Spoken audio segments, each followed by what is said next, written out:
கரூரில் தாவேக தலைவர் விஜய் பரப்புரையின் போது நெரிசலில் சிக்கி 39 பேர் உயிரிழந்த சம்பவம் பெரும் சோகத்தை ஏற்படுத்தியுள்ளது.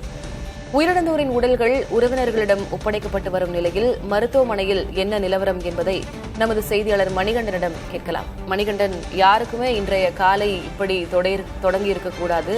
கரூர் மக்கள் இப்போது மருத்துவமனையில் இருக்கக்கூடியவர்களுடைய நிலை என்ன என்பதனை நினைத்து பார்க்கவே மனம் வேதனை அடைகிறது. அந்த வகையில் மருத்துவமனையில 39 பேருடைய உடல்கள், எவ்வளவு பேருடைய உடல்கள் ஒப்படைக்கப்பட்டிருக்கின்றன, பிற உடல்கள், அவர்களுடைய உறவினர்களின் நிலை என்ன, எவ்வளவு பேர் இப்போ தீவிர சிகிச்சை பிரிவில் சிகிச்சை பெற்று வருகிறார்?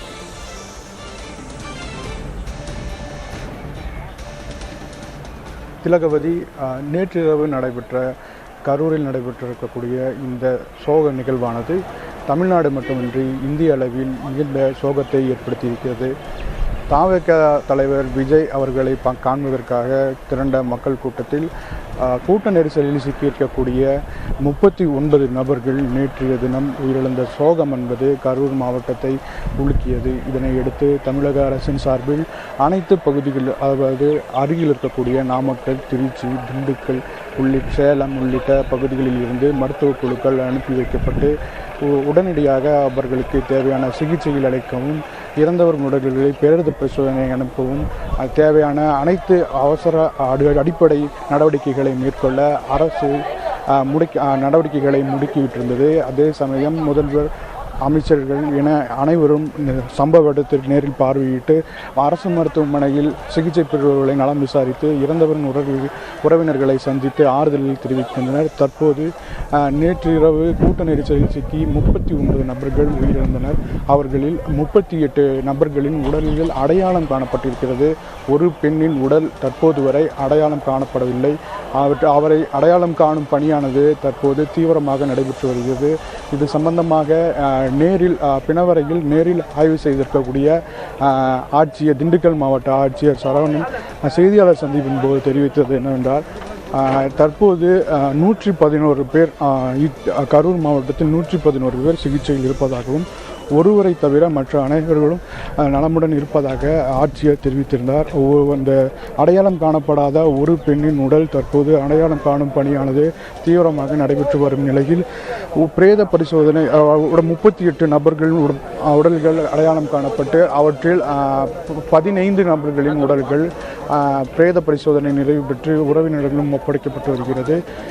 தற்போது உறவினர்கள் உடல்களை கண்டு அழுகும் சோக காட்சியானது தற்போது நடைபெற்று வருகிறது. மேலும் அடுத்தடுத்து தங்களது உறவினர்கள், இறந்த உறவினர்களுடைய பிரேத பரிசோதனை நிறைவு பெற்று அவர்களை உடல் வாங்குவதற்காக பிணவரையின் முன்பு எங்கும் காண முடியாத அளவுக்கான கூட்டம் தற்போது நிலவி வருகிறது. இது ஒட்டுமொத்த மனித இனத்திற்கே பெரும் பார்க்கக்கூடிய அளவில், அச்சமாக பார்க்கக்கூடிய அளவில் தற்போது நிகழ்ச்சிகள் நிகழ்ந்து வருகிறது. அது மட்டும் இல்லாமல் தற்போது ஏடிஜிபி டேவிட்சன் தேவாசேவன் அரசு மருத்துவமனைக்கு வந்திருப்பதாக கூடுதல் தகவலும் கிடைத்திருக்கிறது. திலகவதி, மணிகண்டன், 38 பேருடைய உடல்கள் அடையாளம் காணப்பட்டிருக்கின்றன. ஒருவருடைய உடல் அடையாளம் காணப்படவில்லை அப்படின்னு சொல்லியிருக்கிறீங்க. 15 பேருடைய உடல்கள் உடற்கூறு ஆய்வு செய்யப்பட்டு அவர்களுடைய உறவினர்களிடம் ஒப்படைக்கப்பட்டிருப்பதாகவும் சொல்லியிருக்கிறீங்க. இந்த மாதிரி ஒரு துயரச் சம்பவம் நிகழும் என்று நிச்சயமாக யாருமே எதிர்பார்த்திருக்க மாட்டார்கள். இப்போ கரூர்ல அந்த அரசு மருத்துவமனையில சனிக்கிழமை இரவு எவ்வளவு ஆட்கள், எவ்வளவு மருத்துவர்கள், பணியாளர்கள் இருப்பார்களோ அவர்கள் தான் இருந்திருப்பார்கள். ஒரே நேரத்தில் இவ்வளவு பேர் மயங்கிய நிலையில் வருகிறார்கள், இவ்வளவு துயரங்கள் நிகழ்கிறது, இவ்வளவு மரணம் பார்க்கிறோம் அப்படின்னா அவர்களுக்குமே அதனை கையாள்வதில் எவ்வளவு சிரமம் இருந்திருக்கும், சவால்கள் இருந்திருக்கும் அப்படின்றத புரிஞ்சுக்க முடியுது. பக்கத்து மாவட்டங்கள்ல இருந்தும் மருத்துவர்கள் அங்கே வரவழைக்கப்பட்டிருக்கிறார்கள் அப்படிங்கிறதையும் நம்ம தொடர்ந்து செய்திகள்ல இரவு முழுக்கவும் பார்த்துக்கிட்டு இருக்கோம். அந்த வகையில மருத்துவமனை நிர்வாகத்துல எப்படி கையாள்கிறார்கள்? ஏன்னா உடனுக்குடன் அடுத்தடுத்து உடற்கூறு ஆய்வு, உறவினர்களிடம் அதனை ஒப்படைப்பது அப்படின்னு மருத்துவ பணியாளர்கள் அவர்களுடைய வேலை அப்படின்றதும் அளப்பரியது. அந்த வகையில எப்படி அவங்க இதனை கையாள்கிறார்கள்? மணிகண்டன், திலகவதி, நீங்கள் தெரிவித்தது போலதான் இந்த மாதிரியான சம்பவங்கள் தமிழ்நாடு சந்திப்பது என்பது பெரும் முக்கியமாக தற்போதைய நிகழ்வு என்பது அரிதானதாக இருக்கிறது. இந்த சம்பவம் நடக்கக்கூடாது எனதான் பலரும் நினைத்து பார்த்திருந்தனர். அந்த சமயத்தில் தற்போது அரசு மருத்துவமனையில் போதிய மருத்துவர்கள் இருப்பினும் கூடுதல் அதிக அளவு மயங்க நிலையில் வருபவர்கள், இறந்த நிலையில் வருபவர்கள் என அதிகரித்து காணப்படும் நிலையில் உடனடியாக அருகில் இருக்கக்கூடிய திண்டுக்கல், சேலம், திருச்சி உள்ளிட்ட மாவட்டங்களிலிருந்து மருத்துவ குழுக்கள் உடனடியாக கரூர் அரசு மருத்துவமனைக்கு அனுப்பி வைக்கப்பட்டு தொடர்ந்து அவர்கள் சிகிச்சை என்பது மயங்க நிலையில் வருபவர்களுக்கு கொடுத்து மருத்துவர்கள் இரவு நேரம் காலம் பார்க்காமல் உடனடியாக உயிரை காப்பாற்றும் பணியில் தீவிரமாக ஈடுபட்டிருந்தனர். அவர்கள் மருத்துவர்களின் சேவை நேற்று இரவு முதல் தற்போது வரை முக்கியமானதாக பார்க்கப்படுகிறது. பலர் தொடர்ந்து பல மணி நேரம் தொடர்ந்து சேவை செய்து வரும் நிலைதான் தற்போது கரூர் அரசு மருத்துவமனையில் நடந்து வருகிறது. திலகவதி. மணிகண்டன், இதுல மிகவும் துயரம் மிகுந்த செய்தி அப்படின்றது ஒரே குடும்பத்தைச் சேர்ந்த 3 பேருடைய உயிரிழப்பு. ஒரு அம்மா, அவர்களுடைய 2 சின்ன சின்ன பெண் குழந்தைகள் உயிரிழந்திருக்கிறார்கள். 10 குழந்தைகளுடைய உயிரிழப்பு, எந்த ஒரு தவறும் அறியாத 10 குழந்தைகளுடைய உயிரிழப்பு நிச்சயமாக ஏற்றுக்கொள்ள முடியவில்லை. அந்த குழந்தைகள், அவர்களுடைய குடும்பம், உறவினர்கள், அவர்களுடைய நிலை என்ன?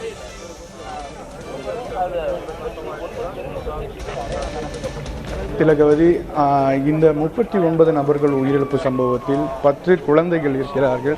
அந்த வகையில் அவர்கள் குடும்பங்கள் அந்த குழந்தைகளை எதிர்காலத்தை எண்ணி மிகுந்த வருத்தத்திற்குள்ளான ஒரு சூழல்தான். அவர்கள் தங்களுக்கு இந்த மாதிரி நிலை ஏற்பட்டிருந்தால் கூட நாங்கள் கவலைப்பட்டிருக்க மாட்டோம். ஆனால் தங்களுடைய குழந்தைகள், பிஞ்சு குழந்தைகளுக்கு இந்த நிலை ஏற்பட்டிருப்பது என்பது தங்கள் குடும்பத்திற்கு பேரிடியாக அமைந்திருப்பதாக தகவல்கள் கூறுகின்றனர். அவர்கள் மிகுந்த சோகத்தில் இருக்கின்றனர். மேலும் மற்றவர்கள், உறவினர்கள் உடல்களை கொண்டு போகும்போது இந்த நிலை ஏற்பட்டிருக்க கூடாது எனவும் சிலர் தங்களது தாய்களை இந்த கூட்ட நெரிசல்களில் உயிரிழக்க சூழலில் ஏற்பட்டிருக்கிறது. பலர் இந்த சம்பவத்தில் நீங்கள் உயிரிழக்கக்கூடாது, எனக்கு பதிலாக நீங்கள் உயிரிழத்திருக்கிறீர்கள் என கண்ணீருடன் தெரிவித்து தற்போது அவர்களின் உடல்களை பெற்று செல்லக்கூடிய நிகழ்வுதான் தற்போது கரூர் அரசு மருத்துவமனையில் நடைபெற்று வருகிறது. தளபதி, துயர்மிகு சம்பவம் நிகழ்ந்திருக்கிறது. நிச்சயமாக இந்த வருத்தத்தில் நம்மளும் பங்கெடுத்துக்கிறோம். ஆனாலும் இப்போ முதல் நம்ம கவனம் செலுத்த வேண்டிய விஷயம் என்பது, இப்போது மருத்துவமனையில் அனுமதிக்கப்பட்டு தீவிர சிகிச்சை பிரிவிலையோ இல்ல சிகிச்சையிலோ இருக்கிறவர்களுடைய நிலைமை, அவர்களை சீர் செய்ய வேண்டிய கடமையும் இருக்கிறது. அந்த வகையில மருத்துவமனையில எவ்வளவு பேர் இன்னும் சிகிச்சை பெற்று வருகிறார்கள், தீவிர சிகிச்சை பிரிவில் எவ்வளவு பேர் இருக்கிறார்கள், அவர்களுக்கான மருத்துவ கவனம் வழங்கப்பட்டுக் கொண்டிருக்கிறது.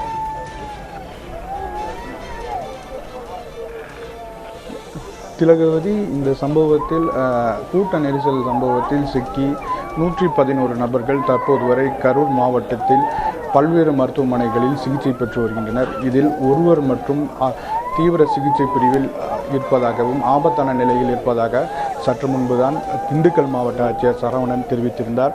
மற்ற அனைவருமே நலமுடன் இருப்பதாகவும் அவர்களுக்கு தேவையான உடனடியாக மருத்துவ உதவிகள் வழங்கப்பட்டு வருவதாகவும் அவர்களுடைய உடல்நிலை தீவிரமாக கண்காணிக்கப்பட்டு வருவதாகவும் அவர்களை நலமுடன் வீட்டிற்கு அனுப்பும் பணியானது நடைபெற்று வருவதாக மருத்துவர்கள் தரப்பில் தெரிவிக்கப்பட்டு வருகிறது. மருத்துவர்கள் தேவையான அனைத்து பணிகளையும் உடனுக்குடன் நோயாளிகளுடனே இருந்து மேற்கொள்ளும் பணியானது தற்போது நடைபெற்று வருகிறது. திலகவதி, மருத்துவமனை நிர்வாகம் தரப்பிலிருந்து நீ அடுத்தடுத்த கட்டமாக என்ன சொல்லப்படுகிறது மணிகண்டன்? ஏனென்றால் இப்போ 20 பேருடைய உடல்கள் உடற்கூறாய்வுக்காக அனுப்பப்பட்டு 15 பேருடைய உடல்கள் ஒப்படைக்கப்பட்டிருக்கின்றன. இன்னும் 19 பேருடைய உடல்கள் இருக்கின்றன.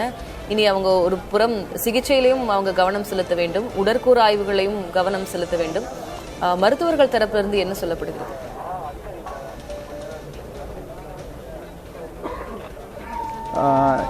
தற்போதைய நிலை என்பது அந்த விபத்தில் சிக்கி உயிருக்கு போராடி கொண்டிருக்கக்கூடிய நபர்களுக்கு தீவிர சிகிச்சை அளித்து அவர்கள் மேலும் உயிரிழப்பு ஏற்படாமல் இருப்பதற்கான நடவடிக்கைகளை மருத்துவர்கள் ஒரு புறம் மேற்கொண்டு வரக்கூடிய அதே சூழலில் உயிரிழந்த நபர்களின் பிரேத பரிசோதனை நிறைவு பெற்று உடல்களை அவர்களது உறவினர்களிடம் ஒப்படைக்கும் பணியிலும் மருத்துவர்கள் குழுவினர் தற்போது ஈடுபட்டு வருகின்றனர். அந்த பணியும் தீவிரமாக நடைபெற்று வருகிறது.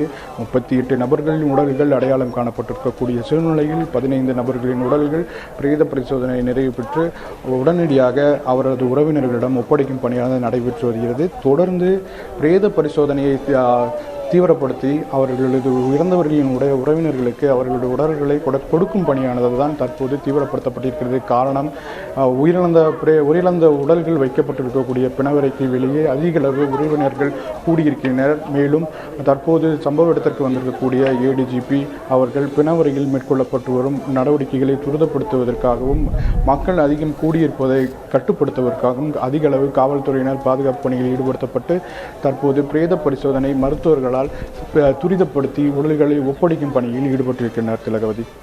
மணிகண்டன், நாம் எவ்வளவு இது குறித்து வருத்தம் கொண்டாலும், இது குறித்தான அடுத்தடுத்த கேள்விகளை எழுப்பினாலும் இறந்த உயிர்கள் மீண்டு வரப்போவதில்லை. அந்த வகையில் இது ஒரு மீளா துயர்தான். என்ன நடந்தது நேற்று இரவிலிருந்து அப்படின்றத ஒரு முறை நீங்கள் நினைவு கூற முடியுமா? நம்ம இரவிலிருந்து தொடர்பான நேரலையை பார்த்து கொண்டிருக்கிறோம். தொடர்ந்து தொடர்பான செய்திகள், அதுவும் அதிர்ச்சி மிகு செய்திகள் வந்த வண்ணமே இருந்தன இரவு முழுவதும். ஆனாலும் நேற்று என்ன நடந்தது அப்படின்றத ஒரு முறை நினைவு கூற முடியுமா?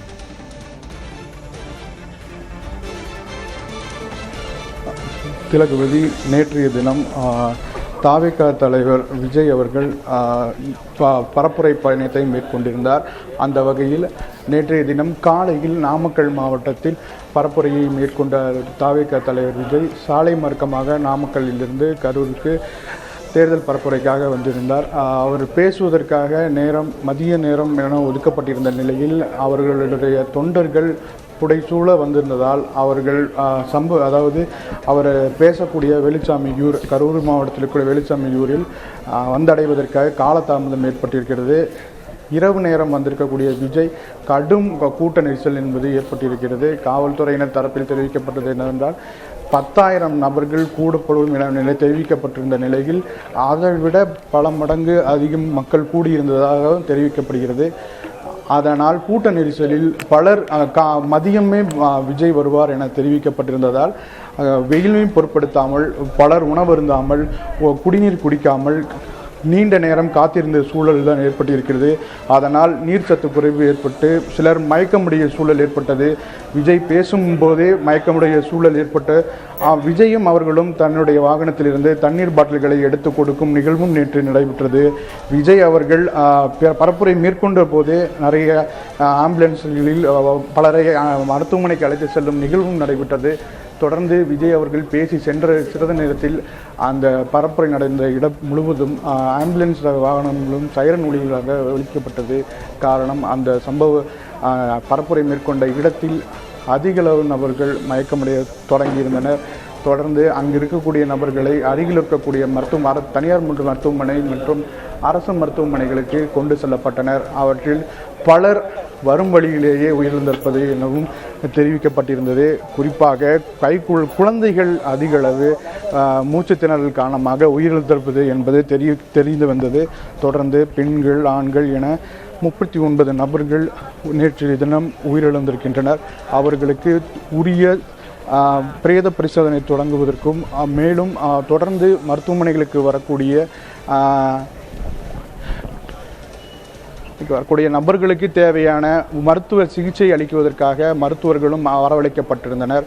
உடனடியாக முதல்வர் இந்த சம்பவத்தை அறிந்து முன்னாள் அமைச்சராக இருக்கக்கூடிய செந்தில் பாலாஜி மற்றும் மருத்துவத்துறை அமைச்சர் மற்றும் அருகில் இருக்கக்கூடிய மாவட்ட ஆட்சியர்கள், அதிகாரிகள் என அனைவரையும் சம்பவ இடத்திற்கு வரவழைக்கப்பட்டு தேவையான நடவடிக்கைகளை மேற்கொள்ள உத்தரவிட்டிருந்தார். அதனைத் தொடர்ந்து முதல்வர் நேற்றிரவே கரூருக்கு புறப்பட்டு வந்து சம்பவ இடத்தில் ஆய்வு பண்ணி தொடர்ந்து தேவையான நடவடிக்கைகளை மேற்கொண்டார். பிரேத பரிசோதனையின் போது உடல்களுக்கு உறவினர்களை ஒப்படைக்கும் பணியானது நடைபெறும் போது அவர்களை சந்தித்து ஆறுதல் தெரிவித்த முதல்வர் தொடர்ந்து சிகிச்சையில் இருப்பவர்களை குறித்து நலம் விசாரித்தார்.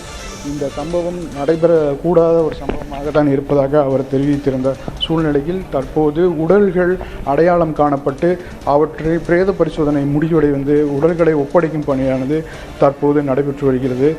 இந்த சம்பவம் குறித்து பிரதமர், உள்துறை அமைச்சர், எதிர்க்கட்சி தலைவர் உள்ளிட்ட அனைத்து கட்சி தலைவர்களும் தற்போது இரங்கல்களை தெரிவித்து வருகின்றனர். தற்போதைய நிலவரம் இதுதான்.